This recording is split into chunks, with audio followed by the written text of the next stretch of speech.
How do you explain the contradictions in the stories regarding the crucifixion in these Gospels? I mean, I think it would just be like if you had a car accident and then people had slightly different takes on what happened in the car accident. If there was a person walking by that was wearing a red shirt or a person walking by wearing a white shirt. If one narration of the event says there was a person that came to saw the car accident, and another version says there was no person that came. A person that came to stole the car, and then another person that said no person came. So yeah, for example. Okay. Yes. Okay. Now, that's not as wearing a white and yellow shirt. These are the type of contradiction I'm talking about. That the existence of a character, for example, the non-existence of a character. So if somebody came and said that there was a person and another person writing and saying there was no person, one of them has to be true. It's impossible for these two events have to be true.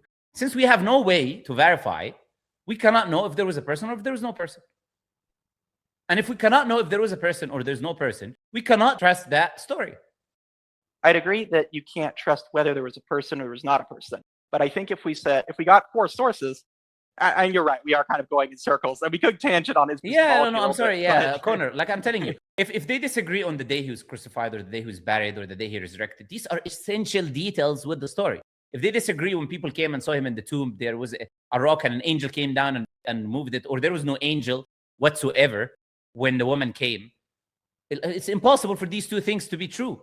So all of these events, like if you look at the details of the crucifixion, all of them contradictory. Not only that, let me add you, we find in the writings of these two people descriptions that actually there was no car accident, while another thing is saying there was a car accident.